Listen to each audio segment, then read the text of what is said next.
నియోజకవర్గాల పునర్వ్యవస్థీకరణకు ముందే రాష్ట్రంలో కొత్త జిల్లాలు ఏర్పాటు కానున్నాయి.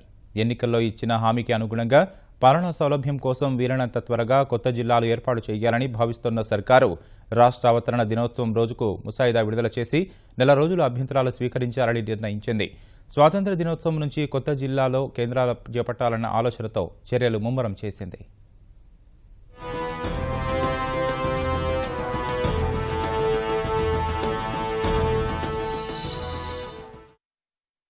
రాష్ట్రంలో కొత్త జిల్లాలు ఏర్పాటు చేస్తామని ఎన్నికల్లో ఇచ్చిన హామీ మేరకు తెరాస సర్కారు చర్యలు చేపట్టింది. ఇందుకోసం ఇప్పటికే ప్రభుత్వ ప్రధాన కార్యదర్శి అధ్యక్షతన కమిటీని ఏర్పాటు చేసింది. పునర్వ్యవస్థీకరణ చట్టం ప్రకారం శాసనసభ నియోజకవర్గాల సంఖ్య పెంపు పూర్తయిన తర్వాతే కొత్త జిల్లాలు ఏర్పాటు చేయాలని తొలుత నిర్ణయించిన వాటిపై స్పష్టత లేనందున వీలైనంత త్వరగా కొత్త జిల్లాలు ఏర్పాటు చేసేందుకు సర్కార్ సిద్ధమైంది. ఒకవేళ నియోజకవర్గాల పునర్విభజన చేసినప్పటికీ ఉత్తరప్రదేశ్, బీహార్, ఒడిశా తరహాలో మార్పులు చేసుకోవచ్చని భావిస్తోంది. ఒక శాసనసభ నియోజకవర్గం 2 జిల్లాల్లో ఉన్న ఇబ్బంది ఉండదని అధికారులు చెబుతున్నారు. ఈ పరిస్థితుల్లో కొత్త జిల్లాల ఏర్పాటును రాష్ట్ర అవతరణ దినోత్సవమైన జూన్ 2న ప్రారంభించేందుకు సిద్ధమైన ప్రభుత్వం సీఎస్ ఆధ్వర్యంలోని కమిటీ నివేదిక, ఇతర అంశాల ఆధారంగా జిల్లాల పునర్వ్యవస్థీకరణను ప్రకటించనుంది. జిల్లా కేంద్రాలు కొత్త జిల్లాలకు పెట్టే పేర్లతో ముసాయిదా జాబితా విడుదల చేస్తారు. ప్రస్తుతం ఆయా జిల్లాల్లో ఉన్న కొన్ని మండలాలు తొలగించి కొత్త జిల్లాల్లో కలిపి వాటి వివరాలను పేర్కొంటారు. ముసాయిదా ప్రతిపాదనలపై నెల రోజుల్లోగా ప్రజల నుంచి అభిప్రాయాలు, అభ్యంతరాలు